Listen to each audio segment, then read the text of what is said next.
buenas tardes, acá estamos retomando después de un año y medio largo nuestros encuentros de los martes a la siesta con nuestros temas, los temas que nos interesan a todos desde la mirada de los universitarios. El agradecimiento para los compañeros que están haciendo cámara, para los compañeros que están en el control, para los compañeros y las compañeras que trabajaron en toda la artística de este programa y que hicieron posible que hoy estemos de nuevo con nuestros temas. Y hemos elegido en esta oportunidad un tema de mucha actualidad, y es que para ello hemos invitado a 3 especialistas. Hoy vamos a hablar de bimodalidad, esta palabra nueva que tuvimos que aprender, tanto los que somos padres, como los que son docentes, como los que tienen alguna vinculación con la educación. ¿Qué es esto de la bimodalidad? ¿Qué es esto de la educación virtual? ¿Qué es esto de compartir un poco en la escuela, otro poco en la casa, usando la tecnología, ¿no? Medio como que todos hemos ido un poco ahí, prueba y error, y haciendo lo que podíamos. Pero hoy vamos a conversar con 3 especialistas en este tema para que aclaremos sobre todo algunos conceptos, algunas definiciones, y sobre todo para que reflexionemos juntos acerca de esta bimodalidad y la pregunta que hoy nos estamos haciendo. ¿La bimodalidad vino para quedarse? Nos están acompañando en este programa Ana María Guirado, Lucía Gilardi y Mariela Figueroa. Muy buenas tardes, muchas gracias a las 3 por estar aquí. Muy buenas tardes. Muchas gracias. Con un cúmulo de trabajo, ¿no? En esta pandemia, justamente a raíz de esto que estábamos diciendo, ¿no? Totalmente. Trabajo es lo que no ha faltado en esta pandemia. No hemos tenido oportunidad de aburrirnos para nada. ¿Ha habido que reinventarse? Intenso. Totalmente. Sí, Totalmente. Reinventarse y tratar de buscar, digamos, nuevas formas que, a ver, de repente tal vez estaban, pero la presencialidad nos puso en un lugar de confort, tal vez, que cuando la virtualidad y la pandemia en realidad nos puso en esta posición, nos tuvimos que reinventar, y particularmente sentí que se desarmaba todo y tenía que volver a construir y resignificar todo lo que estaba haciendo, porque no era fácil. Desde mi posición, al margen de que yo daba, y recién comentaba, daba clase presencial, enfrentar una cámara para dar virtualidad fue muy difícil, y yo doy química orgánica, y pensar cómo la química va a atravesar la pantalla y va a llegar a ellos. Entonces, bueno, fue un momento difícil, pero no imposible. Creo que teníamos además muy incorporado esto de que educación a distancia era una cosa separada de la educación presencial, ¿no? Sí, como algo que no tenía nada que ver una cosa con la otra, que la educación a distancia era para algunos pocos, y bueno, y esta pandemia nos puso a todos en contacto con esto de aprender de distintas maneras. Creo que eso ha sido algo muy significativo, el aprendizaje. Yo como psicopedagoga creo que nos ha atravesado a todos, y el pensar el aprendizaje, yo me pongo a pensar, cada aprendizaje nuevo que todos y cada uno hemos tenido que hacer en este tiempo es impresionante y es maravilloso. La capacidad de aprender, de reaprender que tenemos los seres humanos es maravillosa, y creo que eso se ha puesto de manifiesto en este tiempo.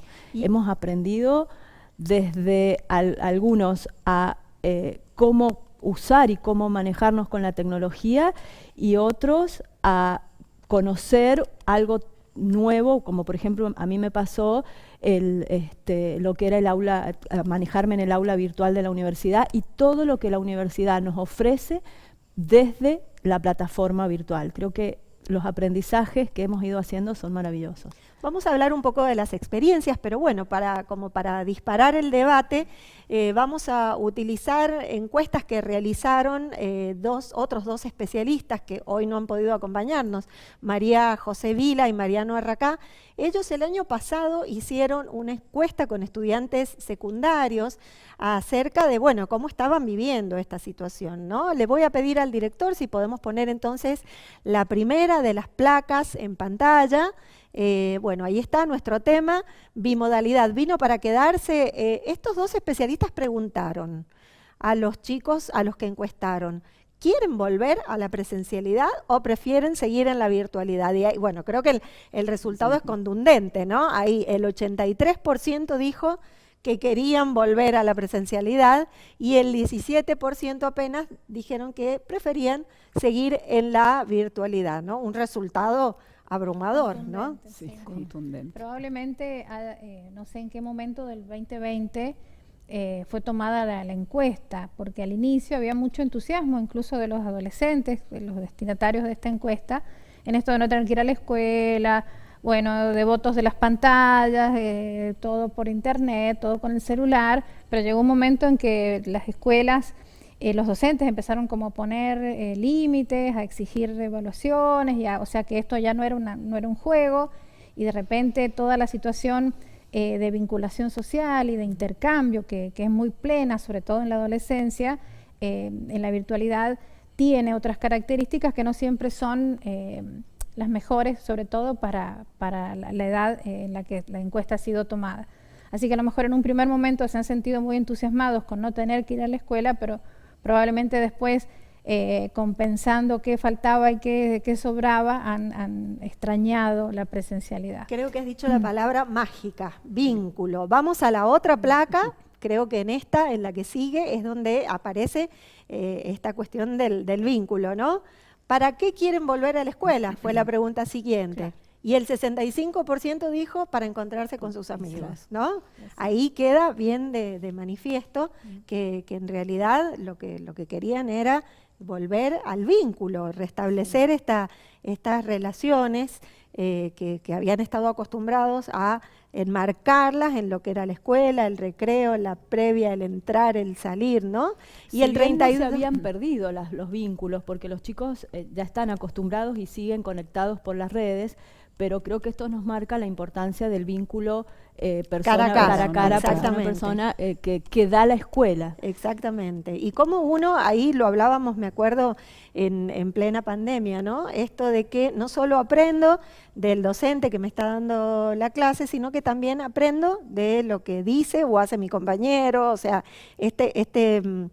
en comunicación decimos que el medio es el mensaje, ¿no? Y en este caso también era así, o sea, era imposible reproducir por ahí lo que se daba en el aula, que era lo que estaba faltando en este caso.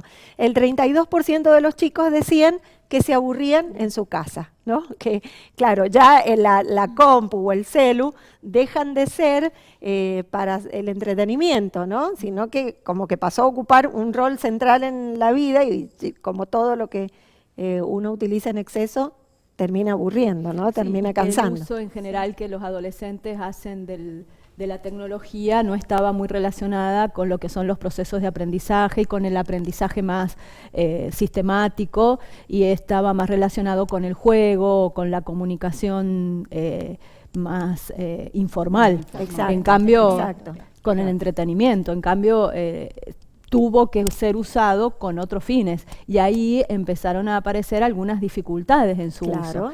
Que bueno, que creo que es todo un desafío a pensar en cómo ayudarlo a los adolescentes, sobre todo, a que aprendan a cómo usar el celular para los procesos de aprendizaje, para acceder al mundo del conocimiento, más allá del entretenimiento y lo social. Bien, vamos a la otra placa que también tiene su aporte. Miren esta pregunta. ¿Es importante la figura del docente para aprender? Sí, sí. El 97% respondió que sí. Yo creo que en otras circunstancias les hacíamos esta pregunta y otra hubiera sido la respuesta, Nuestra ¿no? figura era Totalmente. Otra hubiera sido la respuesta, Sí, sí, también sí. por esto que decía Ana María, ¿no? Se enfrentaron a la dificultad de tener que aprender sin la presencia del docente o con la presencia del docente, pero a través de una un pantalla. aparato, De una que pantalla, no una era lo mismo pantalla. que tenerlo ahí para preguntarle. Y creo que esto, si se lo preguntáramos a los padres, también Sí. tendríamos Sí, sí. un alto porcentaje. Sí, Creo que sí. ha sido una importante revalorización y resignificación de lo que es el rol docente. ¿Se en la daba educación. esto, Mariela, de que los papás eran por ahí como que estaban abrumados con Sí, este yo rol. lo he vivido, incluso los mismos chicos, yo también tengo experiencia en el nivel medio y realmente ellos sentían la soledad, digamos, de la ausencia de su compañero, el vínculo, esta complicidad que hay en el aula, nuestra ausencia, porque la falta de tecnología en algunos colegios, digamos, marcó nuestra ausencia, aunque queríamos estar presentes, era imposible llegar a ellos, no tenían celular, no tenían conectividad, entonces se hacía muy difícil llegar, digamos, con un PDF nada más. Entonces, obviamente, para el padre, digamos, era como una carga muy importante. Y si la familia no estaba presente en ese momento, creo que en ese momento y ahora, en realidad creo que la familia es muy importante en este proceso de aprendizaje, pues no solamente los docentes tenemos que estar presentes, sino la familia. Entonces creo que ahí donde se han empezado a generar figuras que estaban ausentes y ellos han empezado a valorar todas esas figuras, ¿no?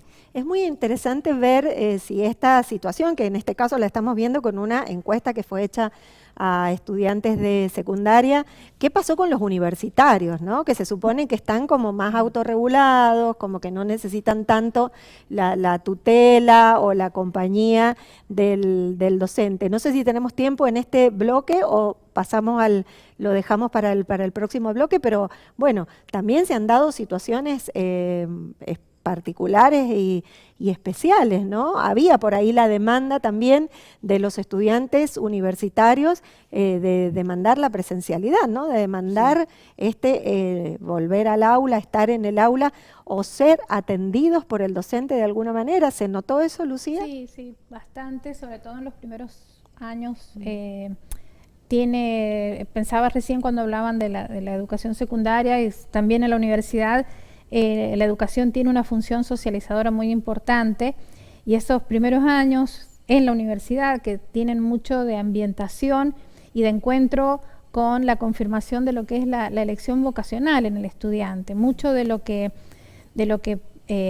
uno termina buscando ese primer año es algún profesional con el que identificarse o algún ámbito de la carrera que ha elegido en la que empezar a verse. Entonces vivenciar todo esto desde la propia casa debe haber sido muy complejo. Entonces, donde más se ha sentido la carencia del docente han sido en estos primeros años donde la universidad, el docente, las cátedras, no solamente enseñan contenido, sino que también tienen mucho que ver con esto de acompañar, de ubicar, de hacer sentir este ser universitario que no es nomás un proceso que se resuelve en unos meses, tiene que ver con una suerte de proceso de maduración personal que es más fácil lograrlo in situ dentro de la universidad que de manera virtual.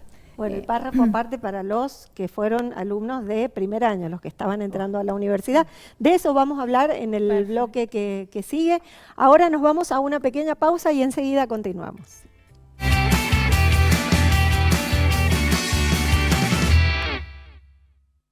La Secretaría de Ciencia y Técnica de la UNSJ informó que está abierta la convocatoria para becas 2021 en las categorías de becas internas de investigación y creación y becas CIED. El periodo de inscripción se extiende hasta el 10 de septiembre. Está previsto que la beca comience a ejecutarse en diciembre de 2021. Los interesados a postularse en una convocatoria pueden acceder al sistema a través de la siguiente dirección web: unsj.sigeva.gov.ar/auth/index.jsp.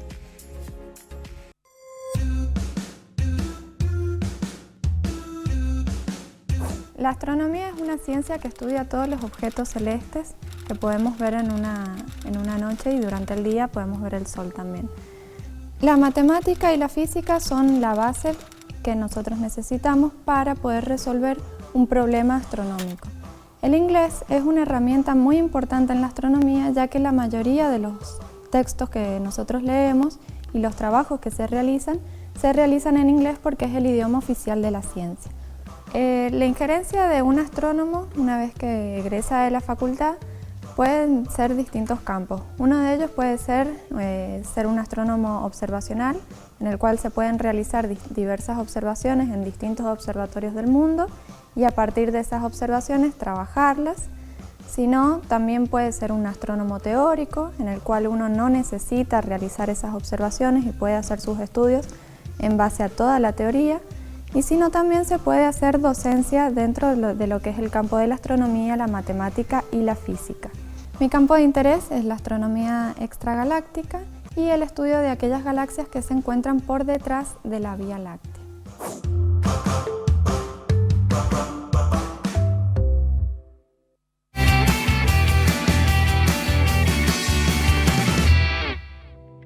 Volvemos y la verdad que nos faltó cortes para seguir conversando.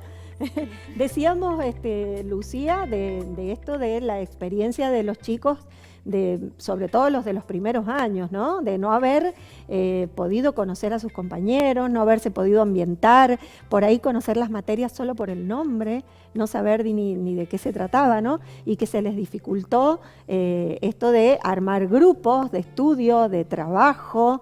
¿Qué tenía para aportar o qué tiene para aportar desde la psicopedagogía, Ana, en este caso?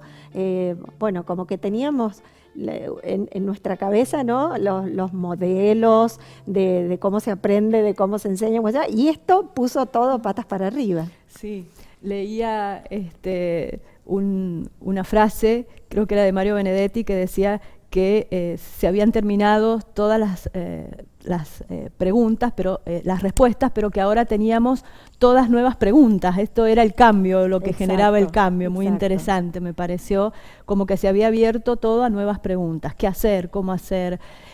¿Cómo reunirnos? Comentabas vos que no es lo mismo en un nivel secundario con el nivel universitario, cómo ponernos en contacto. Y creo que aquí entra un poco también el rol de mediación del docente.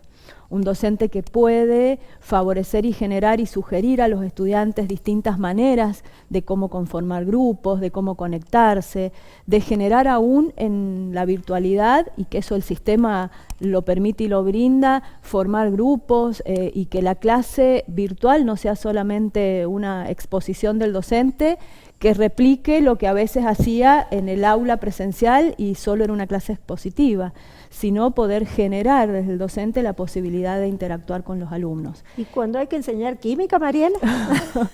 Cuando hay que enseñar química, bueno, nos teníamos que poner la camiseta de docente fuerte y reestructurar, planificar sobre todas las cosas. A mí la pandemia me sorprendió, pero también me enseñó que hay que planificar. Y si no planifico, digamos, como por lo menos a corto plazo, los resultados no se ven. Entonces, al principio fue prueba y error, permitirme, y creo que eso fue algo, digamos, de lo que saco como fortaleza de todo esto, permitirme equivocarme. Porque realmente era muy difícil como docente permitirme ante los chicos equivocarme, y esta apertura que ellos vieron de decir, chicos, me puedo equivocar, se pueden equivocar, salgamos adelante con esto, y empezar a planificar un aula virtual que tenga como aire, en realidad, que tenga aprendizaje, que tenga innovación, que tenga retroalimentación. Manejando, digamos, esa palabra aire como, a ver, ellos tienen que entrar y tienen que sentirse acompañados, ya no hay un espacio físico, que es la presencialidad, pero está esta comunidad del aprendizaje, que es el aula virtual, pero pensada desde qué queremos nosotros como docentes que ellos aprendan. Y para mí fue un reto tremendo, logré cosas hermosas, porque realmente traté de marcar presencialidad en la virtualidad, y por ahí los chicos me decían, profe, qué lindo cuando entramos y nos decís buen día, ¿cómo están? ¿En sus casas están bien? Porque yo era consciente de que habíamos entrado a sus casas. Exacto, y que ellos habían entrado a mi casa. Entonces, chicos que estaban pasando malos momentos porque tenían su familia con COVID, y yo pretendiendo tal vez explicar química. Entonces, es cómo están, y era un rato de hablar, de entrar en esta comunidad, y recién que empezara el aprendizaje. Tal vez clases que no tenían un aprendizaje de química profundo, pero sí un acompañamiento, y ver al docente y verme en realidad como docente facilitador, como docente guía, y no como un docente expositor nada más. Entonces, ese cambio mío, porque fue un cambio muy profundo mío, llevó a muy buenos resultados, digamos. No, Lucía, no estábamos listos para esto, ¿no? No, para nada. Yo pienso que ha servido, mientras escuchaba sobre todo a Mariela conversar, si hay algo que ha pasado el año pasado es que todos nos hemos visto en la necesidad de revisar lo que hacemos. Yo creo que es histórico que en una carrera, en toda una facultad y en toda una universidad, todas las cátedras se hayan sometido a este proceso que Mariela ha planteado, de ver qué voy a dar, de ver cómo me presento como docente, de empezar a prestar atención por ahí en el otro, que no es un mero receptor, empezar a preocuparme en el seguimiento de sus aprendizajes. Obviamente han habido espacios donde eso se ha logrado de una manera más asertiva que en otros, pero sí, el año pasado ha sido un momento de grandes reflexiones sobre qué estoy dando, a ver si vale la pena dar todo lo que yo tenía cuando daba clase presencial, reseleccionar material, volver a clasificar aquellos viejos PowerPoints que a lo mejor usaba para dar o hacer nuevos, ver un video, incorporar recursos distintos. Me parece que ha sido un evento único en la historia de la educación. Y si por ahí también ha servido para algo, ha sido como para acercar a algunos detractores que habían de la educación a distancia, acercarlos un poco a las opciones. De todas maneras, el año pasado hemos trabajado con lo que vamos a llamar educación remota de emergencia, y no lo que en las teorías sobre educación a distancia se definen como prácticas de enseñanza. Hay mucha diferencia. Desde la concepción de un plan de estudios hasta la organización de cada una de las asignaturas, si está pensado ya a distancia, se trabaja de otra manera. Acá hemos tenido que reciclar lo que había a partir de la imposibilidad de hacerlo presencial, que es muy diferente. Pero de todas maneras han habido, como plantea Mariela, procesos de reflexión y de cambio que han sido, me parece, muy interesantes, que son únicos y que creo que son como fundantes de una nueva versión de trabajo, sobre todo en la universidad. Y como si todo esto no fuera suficiente, un día empezó a volver la presencialidad. Las burbujas. Entonces Las burbujas empezaron hubo que empezar a compartir, ¿no? Lo que se va a dar en la presencialidad, lo que se va a dar en la virtualidad, y aparece esta palabrita que ahora nos atraviesa, que es la bimodalidad. Entonces la pregunta va para las tres. La bimodalidad es una modalidad, valga la redundancia, que vino para quedarse, Ana María. Creo que sin duda. Los mismos docentes lo afirman desde CIET, desde el equipo de mediación, que estuvimos trabajando con los docentes en distintos seminarios y talleres. Ellos sostienen esto, que llegó para quedarse. Los estudiantes también, en la experiencia de trabajo con los estudiantes, muchos estudiantes plantean cómo esto ha sido un recurso para poder continuar sus estudios, sobre todo en la universidad, chicos que trabajan, que tienen su familia. Esto que decía Mariela, que termina entrando en la casa de los alumnos y se encuentra que son alumnos que a veces están tomando la clase sincrónica en la virtualidad y están con sus hijos. Esto ha llegado, creo, para quedarse y para brindar otras oportunidades a muchos chicos que a lo mejor de otra manera no podrían acceder a los estudios universitarios. Lucía.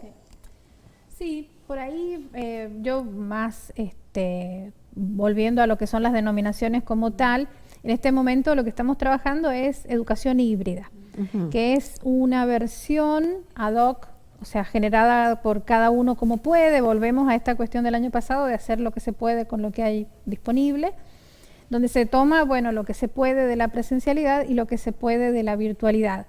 Nosotros hemos tenido, amén de la pandemia, un terremoto en enero que ha hecho que muchas aulas universitarias, por ejemplo, no estén disponibles, más allá de que los protocolos sanitarios les habilitaran para su uso. Entonces, vamos a seguir trabajando y vamos a tener que aprovechar justamente este entrenamiento que hemos tenido en la pandemia para diferir algunas prácticas presenciales en la virtualidad. Vamos a tener que seguir trabajando en una cuestión mixta a la que vamos a llamar educación híbrida o aulas híbridas. Bien. A partir de ahí, cada carrera, cada equipo de gestión, cada cátedra tendrá que ver cómo reparte esos porcentajes para seguir garantizando que las carreras están funcionando en los formatos en los que han sido pensadas, que son presenciales. A partir de ahí pueden tener un porcentaje hasta un 50% de virtualidad sin perder su condición de carrera presencial, y ver en dónde ponen esa virtualidad, si en la exposición a lo mejor de temas que ya han preparado material, que lo han resuelto con un video, o en compartir archivos escritos o qué, y dar prioridad presencial a lo mejor a las instancias de práctica, o a los años superiores, cuando ya tienen que hacer o pasantías o alguna instancia de laboratorio, alguna práctica más concreta, o priorizar los años de ingreso y dar lugar a esta socialización, que es más complejo porque son más numerosos. Pero ya pasa por decisión de los equipos. Entonces, por ahí vamos a encontrar en la denominación de aula híbrida un gran conjunto de opciones y variaciones.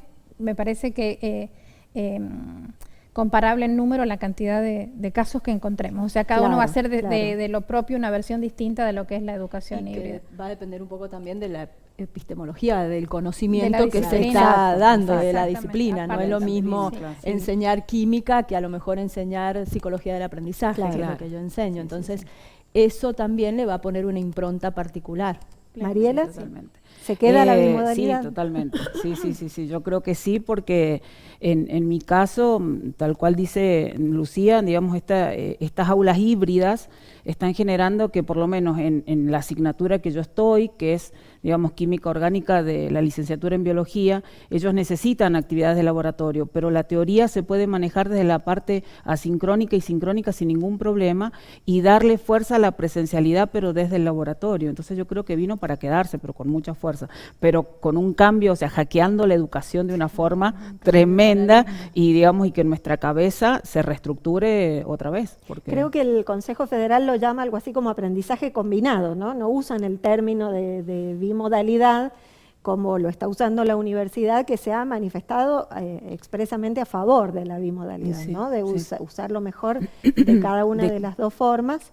Bueno, de hecho, se ha dado a conocer hace un ratito nada más la última acta paritaria firmada por los gremios docentes con la autoridad universitaria, en la cual se especifica muy bien cuáles son los docentes que pueden seguir con dispensa, aquellos a los cuales el control médico no les apruebe la dispensa, se puede pedir una junta médica para que determine si van a seguir con una licencia por enfermedad. Ya no sería una dispensa COVID, sino una licencia por enfermedad.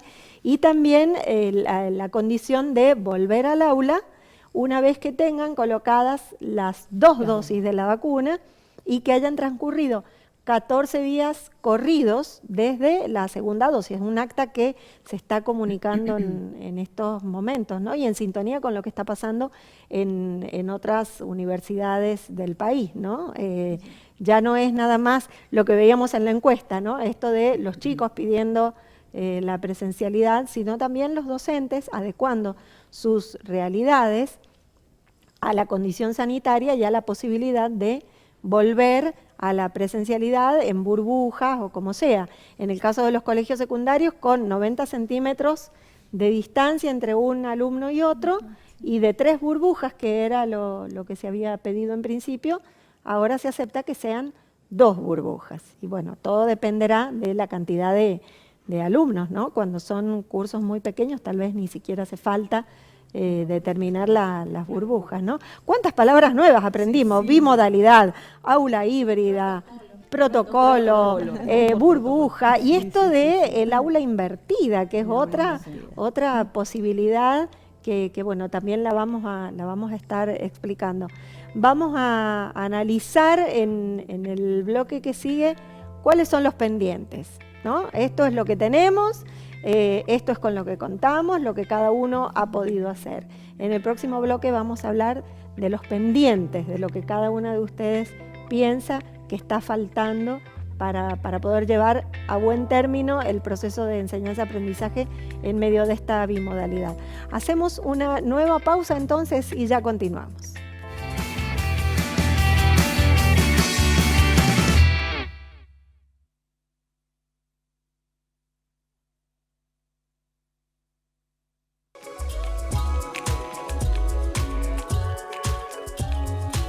¿Por qué la Tierra sigue temblando y sentimos réplicas? Luego de un terremoto ocurre la distribución de los esfuerzos tectónicos. Estos esfuerzos, que se están todavía distribuyendo y reacomodando, pueden generar nuevos sismos de magnitudes elevadas a moderadas. Esto va a depender de la magnitud del evento principal.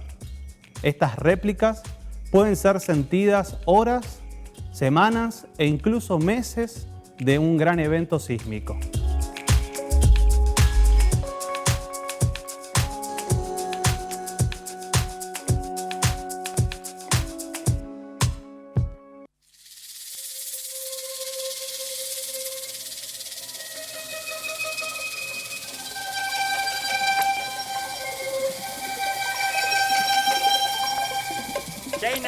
Dia da karangu chao, kakuna tie escena, nina pata muyuya. Y bueno,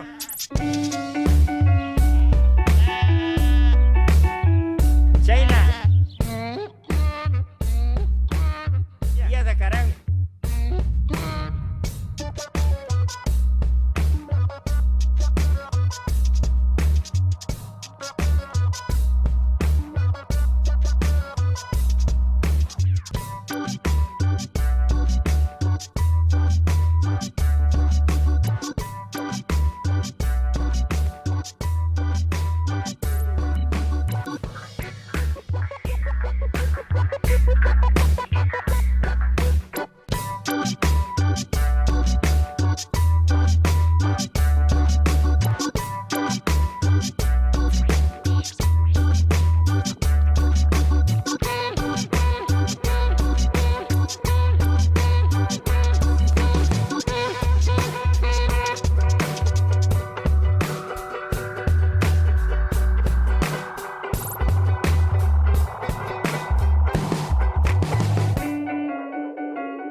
Volvemos, estamos en nuestros temas, este es el tercer bloque por el canal Sama, la señal televisiva universitaria en el 33.1 y el 18 de IO Total. Estamos hablando de bimodalidad y habíamos dejado planteado para este bloque los pendientes. ¿Qué falta para, bueno, las tres se han ido incorporando en distintos momentos al CIED, al sistema de educación a distancia, y bueno, como decían, han tenido que aprender, reinventarse, ser creativas básicamente en el trabajo de todos los días. ¿Cuáles son los pendientes? ¿Qué está faltando para que esta bimodalidad no termine en deserción o en abandono, que es lo que lamentablemente desde algunas unidades académicas se reporta, ¿no? O sea, que esta falta de presencialidad o esta falta de contacto como que desanima a los estudiantes. ¿Cuáles son los pendientes? No sé quién quiere empezar. La miran a Lucía. Bueno, está bien. Justamente en estos días la universidad termina de presentar en respuesta a una convocatoria de la Secretaría de Políticas Universitarias, un proyecto de trabajo para la virtualización de la educación superior, que es la segunda versión, ya se presentó uno el año pasado. A partir de ahí, en este momento, quedan planteados desde la universidad formalmente como pendientes mucho lo que respecta a equipamiento en las aulas, equipamiento en lo que hace a conectividad también, y la implementación de laboratorios remotos, espacios de trabajo pseudo virtuales que se pueda de alguna manera aprovechar para reemplazar la presencialidad en algunas instancias prácticas. Pero sobre todo hay otro porcentaje de ese proyecto que incluye la formación de recursos humanos y un poco continuar en estos procesos de esa reflexión un poco espontánea que hicimos como profesores, sistematizarla, aprovecharla, tomar referencia de lo que hemos podido hacer, saber con cada uno desde sus espacios qué necesitamos para mejorar y a partir de ahí poner a andar un poco lo que el encuadre vaya planteando, porque tampoco tenemos la precisión de que vamos a volver a la presencialidad y no haya una vuelta atrás en cualquier momento. Exacto. Porque vemos países que están como una temporada más avanzados en relación a nosotros y están teniendo nuevamente problemas de contagios, etcétera. Entonces tenemos que tener una previsión donde sabemos que no vamos a volver a lo que hemos estado conociendo como trabajo en la universidad. A partir de ahí está faltando entonces más instancias de reflexión, más capacitación. Por ahí hay algunos sectores, hay algunos equipos que están muy entusiastas asimilando esto como lo nuevo como una alternativa valiosa y hay otros que no tanto. Y bueno, empezar a trabajar para que se haga parte de lo que es la dinámica de la universidad como una comunidad, donde estamos comprometidos los docentes, los que acompañan desde lo administrativo, los estudiantes, las familias, el medio, las actividades como estas que también integran la universidad. Eso es un gran pendiente que es terminar de hacernos parte todos de esto, que es el CIED, es todo esto que hacemos todos en relación a la educación a distancia. Y creo que también seguramente marcos regulatorios, normativas que van a ir surgiendo y que van a ir dándole un marco de referencia, ordenando todo esto que se hizo casi como sobre la marcha. Creo que eso va a ser muy importante porque si planteamos que vamos hacia la bimodalidad, a esto de la educación híbrida, nuestros planes de estudio, nuestras carreras se tendrán que ir acomodando a esto y ajustándose a las normativas vigentes. Entonces creo que seguramente eso va a ir de a poco y creo que va a ser más allá de pensar en esto de la pandemia y de que según el estatus sanitario, creo que esto probablemente va a modificar muchas cuestiones a nivel de cómo vamos a plantear la educación universitaria de aquí en más. Esto ha sido... El perfil del egresado ya no va a ser lo que era, ¿no? O sea, sí, y sobre todo de los que van a ser formadores. Y de cómo vamos a plantear nuestras carreras, nuestra formación desde la universidad. Eso creo que va a ir cambiando. Incluso supone un cambio muy importante al interior de los cuerpos docentes, de cómo va a funcionar y cómo está funcionando, ir pensando en la mejora de todos estos aspectos que creo que se viene dando muy de a poquito y que esto nos ha llevado a acelerar muchos cambios y yo creo que realmente ha sido muy positivo el compromiso de los docentes y eso hay que seguirlo trabajando, lo que decía Lucía, esto de continuar en la formación, continuar reflexionando, continuar conociendo el manejo de la plataforma virtual, el descubrir nuevas posibilidades y qué es lo que nos brinda para seguir avanzando. Mariela, ¿cuáles son los pendientes? Y, digamos, muy de acuerdo con lo que dice Ana y Lucía, digamos, creo que los pendientes son esta formación de recursos humanos porque nos sorprendió a todos, entonces estamos en proceso, creo que estamos en este estado como embrionario de decir, bueno, está todo empezando, formación de recursos humanos, bueno, equipamiento, digamos, eso ni dudarlo, porque la verdad que esa es la parte más fuerte, y esto de normas de la presencialidad, digamos, un marco, digamos, que en la presencialidad se daba, pero en la virtualidad pasa a ser como inflexible, entonces tenemos que flexibilizar un poco algunas normas, digamos, eso es muy importante, y creo que sobre todo muy de acuerdo con lo que dice Ana, los equipos de cátedra, sentarse a reflexionar y que nuestras experiencias individuales y colectivas logren en realidad dar un paso importante en lo que es la bimodalidad, porque la verdad que yo le encontré como muchas cosas buenas. ¿Tiene cosas para cambiar? Sí, y siempre creo que vamos a encontrar cambios, pero tiene muchas cosas buenas, pero nuestro mapa mental tiene que cambiar. Exacto. O sea, cuando nuestro mapa mental como docente cambie, como equipo, digamos, en los equipos de cátedra, yo creo que esto fluye y realmente vamos a lograr muy buenas cosas. Porque hubo como una tentación al principio de echarle la culpa de todos los males a la falta de conectividad, ¿no? Al que no había un internet parejo para todo el mundo y entonces la culpa la tiene internet que no está. Claro. Y sí, obviamente que no se puede hacer educación virtual sin internet, pero había otras carencias. Y que en la presencialidad nos encontramos con lo mismo, es decir, en la presencialidad te encontrás con limitaciones en aspectos sociales, económicos o familiares que a lo mejor no pueden ayudar a los chicos a realizar tareas y no decimos es que la presencialidad no sirve. En cambio, cuando había falta de conectividad, es la conectividad, la virtualidad no sirve. No, es ir encontrando las maneras en que estas dificultades podamos irlas solucionando con distintas estrategias, con distintos recursos, buscando la manera de que podamos generar procesos de aprendizaje. Y habrá que revisar también las maneras de evaluar. Fundamental. Creo que la mayor queja por parte sobre todo de los padres de chicos de secundaria ha sido esta, ¿no? El tema de las evaluaciones. Pero creo que el tema de la evaluación es algo que tenemos que replantearnos no solo en la virtualidad o en la bimodalidad, desde la presencialidad. Creo que es un tema muy, muy interesante a replantearse y a repensar y poder pensar en dónde ponemos el foco en la evaluación.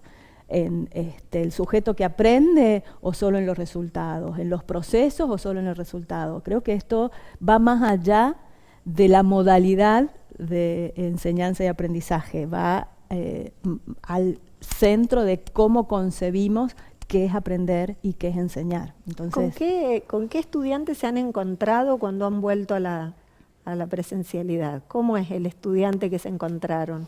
yo todavía no vuelvo a la presencialidad. Yo, Mariela, Yo sí, bueno, he vuelto a la presencialidad y me encuentro, esto es como muy chistoso lo que voy a decir, pero me encuentro con estudiantes muteados. O sea, de estar en laboratorio y estar preguntando y decirles, chicos, a ver, ahora, digamos, prendan claro, el micrófono. yo le digo, no están muteados, o sea, pueden hablar, ahora los estamos viendo, entonces pueden expresarse. Entonces fue como muy extraño el silencio que había, entonces de decirles, chicos, la cámara está prendida, el micrófono está activo, entonces empecemos a hablar. Y bueno, la verdad que fue difícil, incluso para nosotros fue como extraño.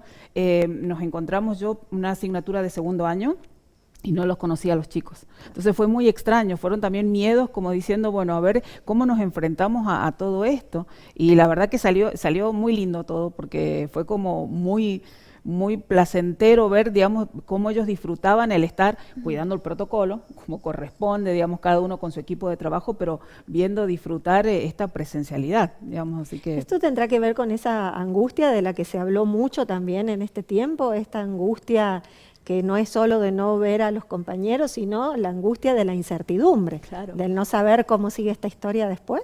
Y creo que sí, además se han movilizado muchos sentimientos relacionados más con sentimientos más de la muerte, de Exacto. las vivencias de pérdida, Sí, de sí. cuántas cosas, cuántos chicos han perdido a un familiar, a sus padres en esta pandemia. Entonces creo que nos estamos encontrando con sentimientos que están muy relacionados con la angustia, con la vivencia de muerte, y eso está presente, no solo en encuentro presencial, sino en la misma virtualidad. Esto que decía Mariela, de preguntarle a los chicos cómo están, más Claro. allá de la vivencia cognitiva y del aprendizaje o los procesos cognitivos de aprendizaje, la vivencia de los sentimientos, las emociones, las sensaciones de cómo estamos frente a esto.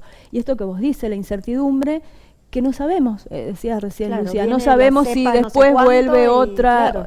Entonces, esto de vivir continuamente en no saber qué va a pasar mañana es algo que es todo un aprendizaje, y asumir la propia angustia, los propios miedos, el miedo a la pérdida del otro, es todo un Aprender proceso. a vivir con la incertidumbre, algo que no solo afecta a los estudiantes, sino que creo que nos atravesó a todos en este tiempo. Bueno, terminamos aquí el tercer bloque, y en el cuarto bloque hay anuncios muy importantes para hacer, porque estas tres damas, como ya dijimos, están integradas al CIED, y el CIED está trabajando, pero de manera muy intensa. La última pausa y ya volvemos.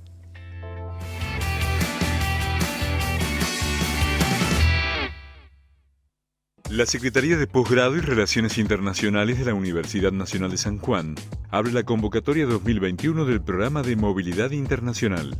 Este impulsa la realización de estancias cortas en el exterior con el objeto de promover la internacionalización en la UNSJ. Destinatarios: docentes, investigadores, investigadoras, estudiantes de posgrado, gestores, gestoras, académicos, personal no docente. Consultar bases, condiciones, informes e inscripción en el correo pmiunsj@gmail.com. Fecha de cierre: 17 de septiembre próximo.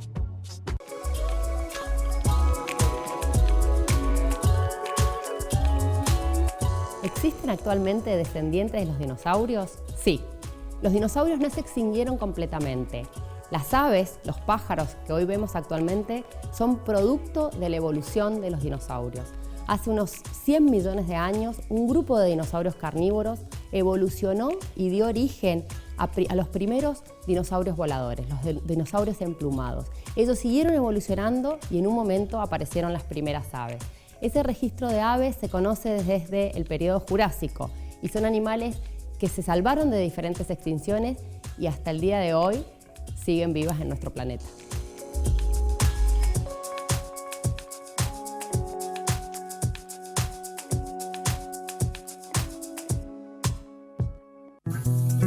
Mi nombre es Eliana González, soy diseñadora gráfica y me gusta dibujar e ilustrar. Les voy a mostrar algunas de las obras que he hecho. En la mayoría de mis obras utilizo el collage, en este caso fue digital. Me gusta de esta técnica que me permite jugar y expresarme y experimentar. Y en la mayoría de mis obras está muy presente esto de la naturaleza.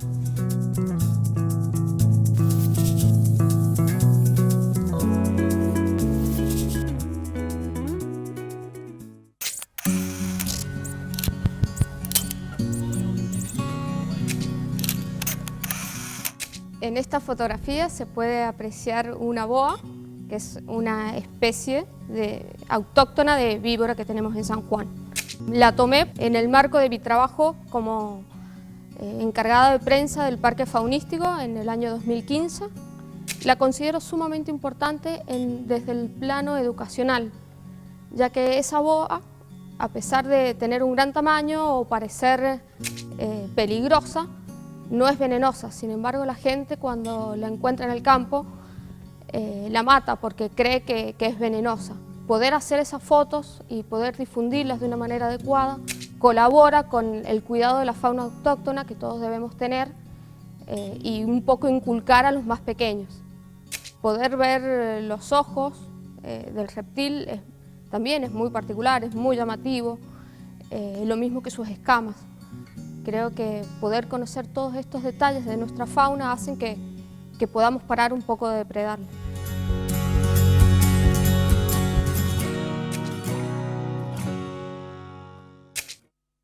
Arrancamos de nuevo con la cultural, un nuevo ciclo en este 2021, la agenda universitaria de las actividades culturales de la provincia, música, teatro, danza y un poquito más, ya conocen el programa, va a transmitirse todos los miércoles a las 14 horas aquí por la señal de Sama en el 33.1 de la TDA, con mucha información para compartir, los espero.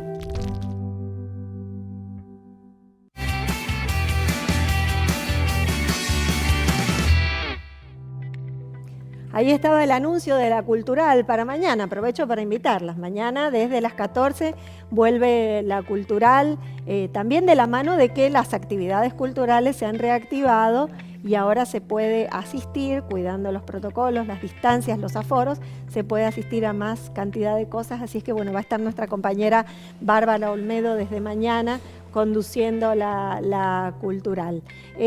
Último bloque, hablando de la bimodalidad, y la verdad que podríamos seguir toda la tarde.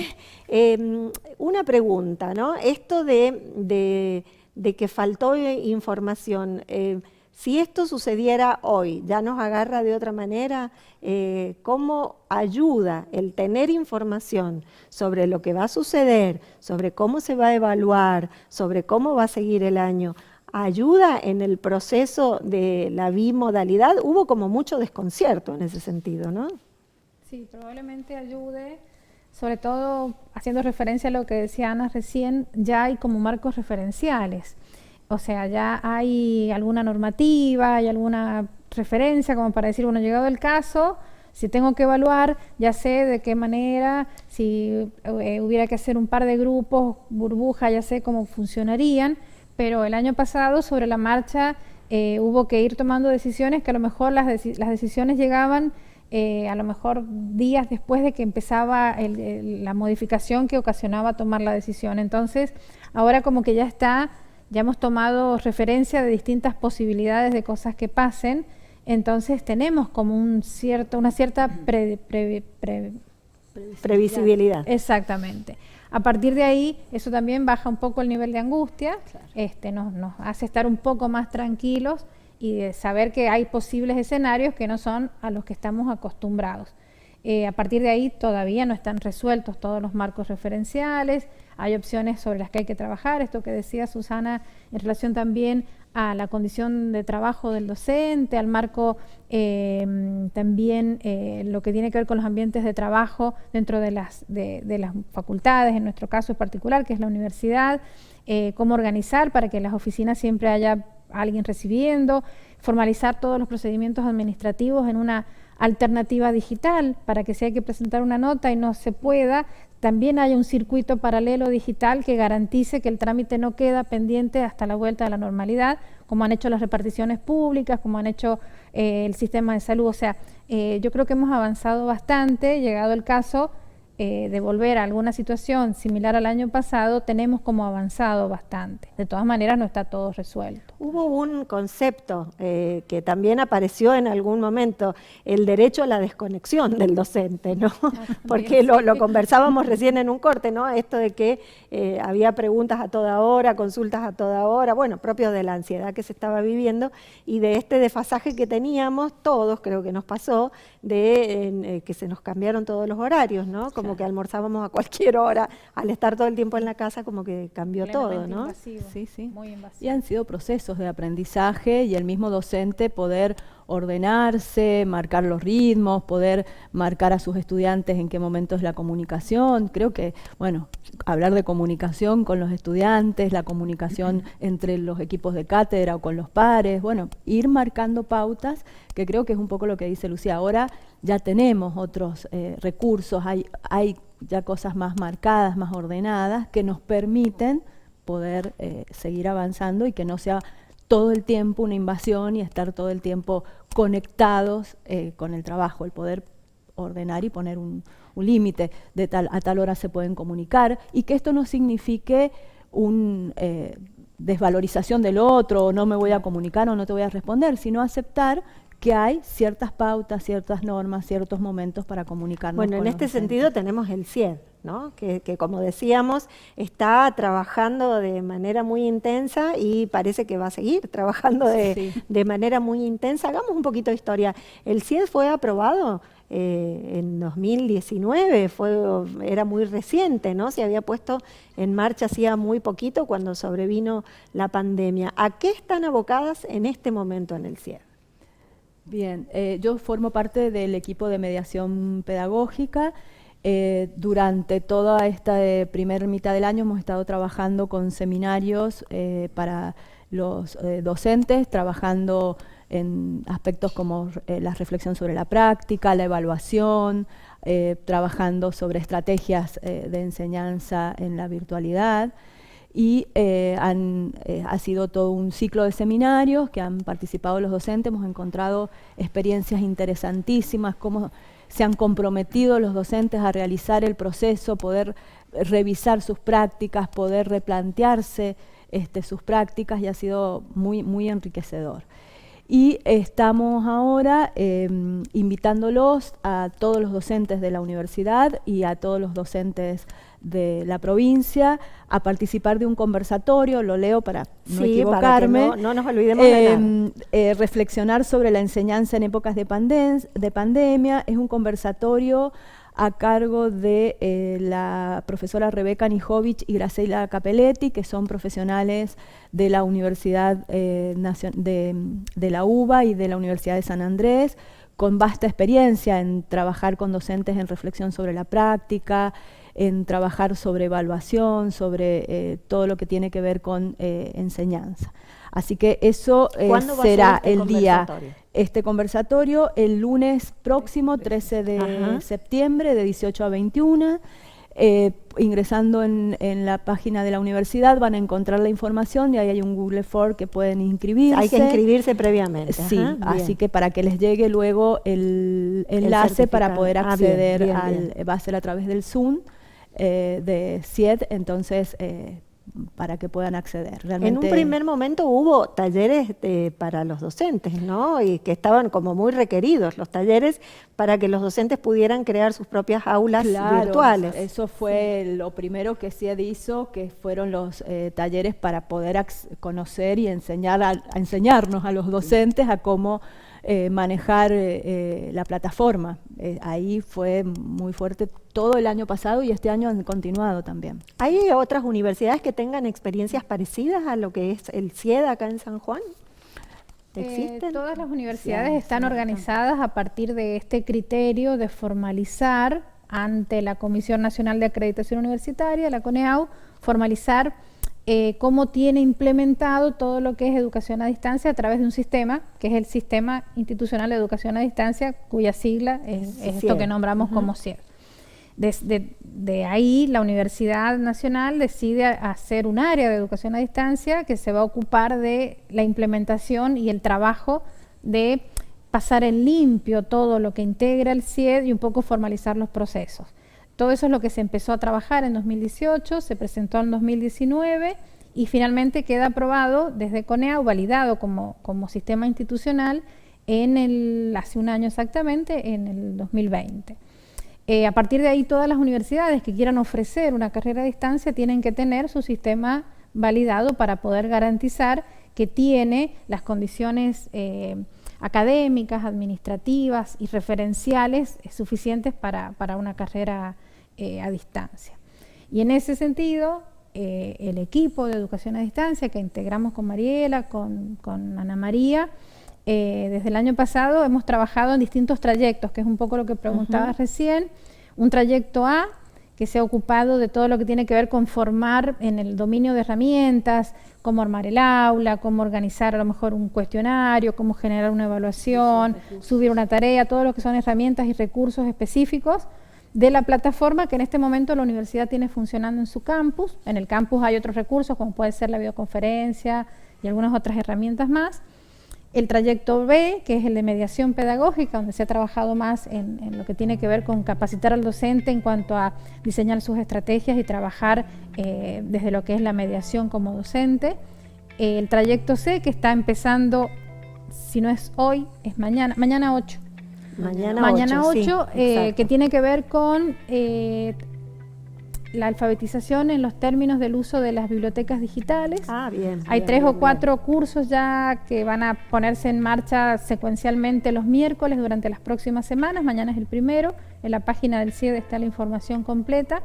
Tiene que ver con apropiarse un poco de estos espacios que están disponibles en el aula virtual de la universidad, de la base y libro, por ejemplo, de la red de bibliotecas BIDI, que son las bibliotecas digitales de todas las universidades nacionales. Y a partir de ahí, bueno, cómo generar un usuario, cómo tener su propia estantería con sus propios libros, qué podemos hacer con esa información. Hay un montón de recursos que no estamos aprovechando o que estamos subutilizando porque no conocemos. Todo eso, la Junta de Bibliotecas de la universidad, en cooperación con el área de educación a distancia, tienen un representante dentro del área, han programado este trayecto C. Y hay un cuarto trayecto, que es el trayecto D, que es el que tiene que ver un poco con la planificación y diseño de nuevas alternativas formativas, que es un trayecto que está siempre como en redefinición porque es más un trabajo on demand, otra palabra. Claro. Es un trabajo más otro término a pedido nuevo, porque tiene que ver un poco con los equipos que están generando algún proyecto nuevo, bueno, sentarse a trabajar con ellos y a partir de ahí acompañar el diseño de cursos y trabajo de planificación, de gestión de una carrera en una modalidad que no fue pensada. Bueno, yo les agradezco muchísimo a las 3 por su presencia en esta siesta ventosa y fría que nos ha tocado vivir hoy. Creo que lo más valioso de este programa ha sido que hemos abierto una conversación para la que tal vez no teníamos tiempo, por esto de la vorágine de estar en el día a día, y visibilizar el importantísimo trabajo que están haciendo tanto desde el CIED como desde distintas frentes de la Universidad Nacional de San Juan para, bueno, salir a la palestra, ¿no?, con lo que nos planteó la pandemia. Desde ya las comprometo para volver a encontrarnos y por supuesto a disposición de ustedes para cuando necesiten difundir actividades como esta y todas las que quieran realizar. Muchas gracias. Muchas gracias, Ana. Muchísimas gracias. Bueno, hasta aquí llega este primer programa de nuestros temas. Nos volvemos a encontrar el martes que viene. Muchas gracias a los compañeros y compañeras que nos han acompañado tanto aquí en el estudio como en la sala de control, a nuestros compañeros de redes sociales que han difundido la realización de este programa. Muchas gracias. Nos vemos el martes que viene a las 14. Muy buenas tardes.